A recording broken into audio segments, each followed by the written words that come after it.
Hi, everyone, and welcome to a special BELA Asks episode of the Ethicast. I'm your host, Bill Coffin.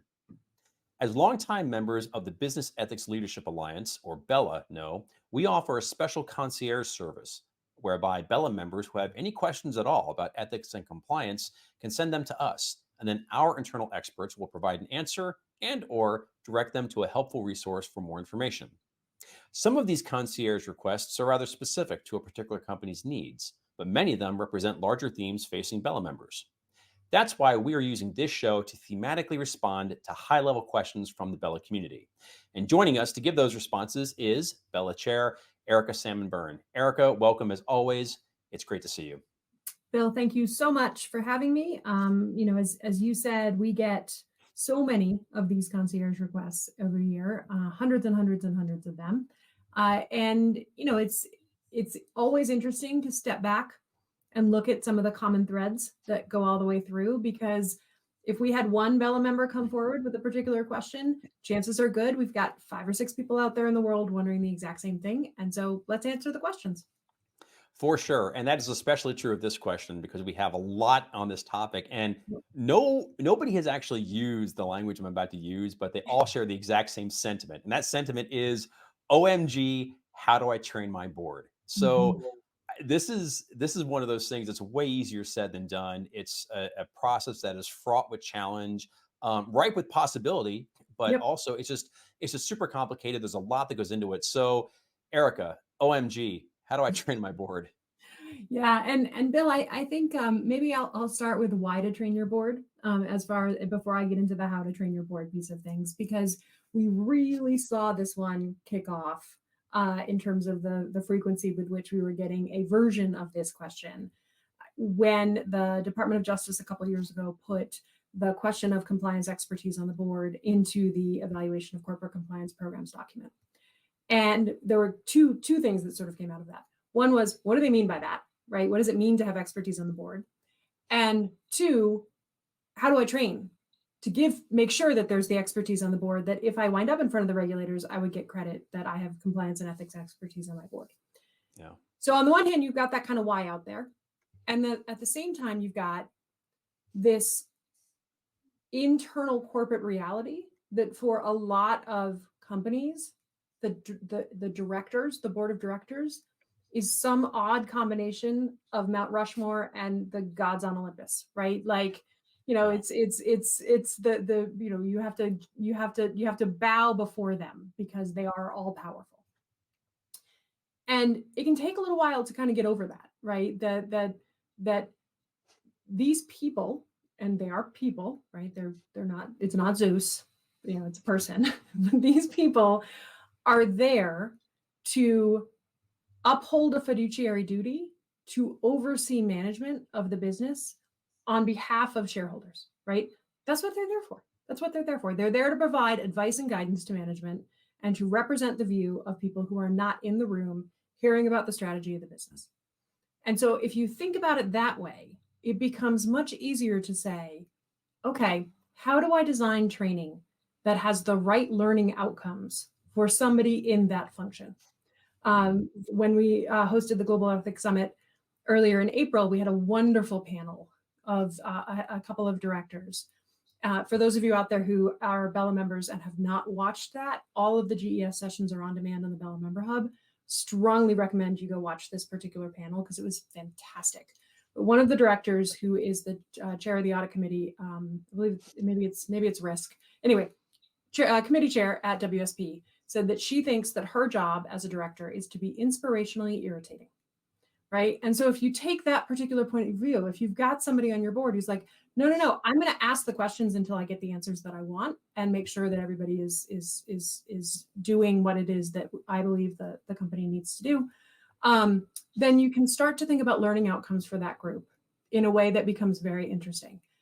Mm-hmm. And so to the question of how do I train my board? The thing we are seeing most companies do today is a sort of a tabletop exercise version of ethics and compliance. So you're probably out there listening accustomed to doing tabletop exercises for privacy or tabletop exercises for data breaches. or tabletop exercises for some other kind of quality issue or a recall if you're a consumer-based business. Do a tabletop exercise for ethics and compliance.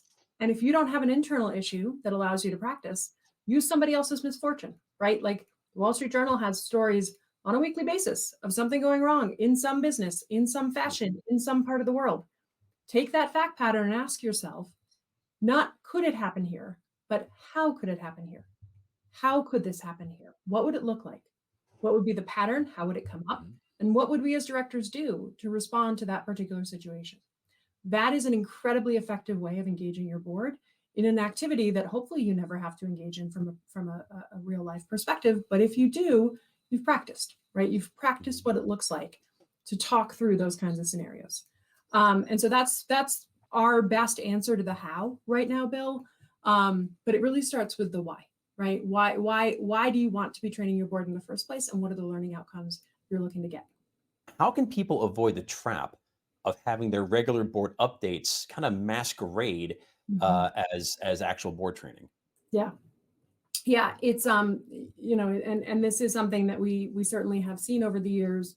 Fortunately for most of the companies in our data set today, that sort of reliance on ENC updates is only happening in about 20% of cases, right? So about 80% of the companies in our WME community today have figured out how to do board training on ENC risk topics that is not masquerading as a normal ENC update. And part of the reason for that is if you think about the ENC update, a couple of things. One, you're probably not giving it to the whole board, right? Chances are good you're talking to the committee that oversees the program. And then that particular committee chair is probably reporting out to the board on what they learned in the committee. That's the most typical pattern that we see across most of our data set. And two, the program update window is really intended for you to have a dialogue with the oversight committee about what's happening inside the program. It's not an opportunity for them to practice. It's not an opportunity for them to engage in dialogue. It's not really an opportunity for them to learn anything new about the broader ecosystem in which you might be swimming. It's a program-focused conversation about what's happening inside the organization. So if you look at that and you think about outcomes, right? What's the purpose of training your board, right? The purpose of training your board is to make them better allies for the program and to make them better able to spot the risks that might be coming for the business. And so if you approach it that way, it becomes pretty obvious pretty quickly that you can't use your ENC program update and count it as board training. How much does my intent or my program or my desire to train the board rest upon me having a really good working relationship with the corporate secretary so I can actually get the keys to the kingdom?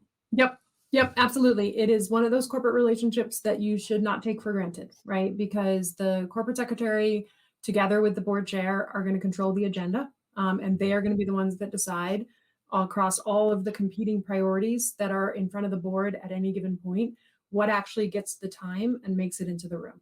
So yeah, it's a very important relationship. Definitely not one you should take for granted in any way, shape, or form.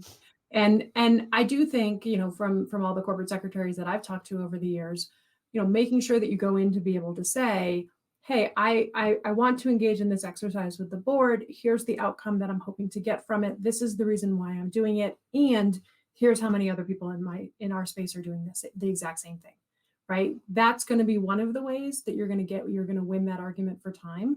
And you're going to have the ability to put that on the board's agenda. Well, Erica, thank you so much for coming on the show and to lending us your insights and your understanding. I get an awful lot out of it, and I'm sure that BELA members and everybody else in the ethics economy does too. So once again, thanks so much for joining us. Absolutely, Bill, my pleasure. And to all the BELA members out there listening in, keep those questions coming. I'm Bill Coffin, and this has been a special BELA Asks episode of the Ethicast. For more episodes, please visit the Ethisphere YouTube channel at youtube.com/ethisphere. And if this is your first time enjoying the show, then please make sure to like and most importantly, to subscribe either on YouTube or on our podcasting platforms at Apple, Spotify, Google, and Amazon Music. To learn more about BELA, please visit bela.ethisphere.com to request guest access to the BELA Member Resource Hub and to speak with a BELA Engagement Director. Thanks for joining us. And until next time, remember, strong ethics is good business.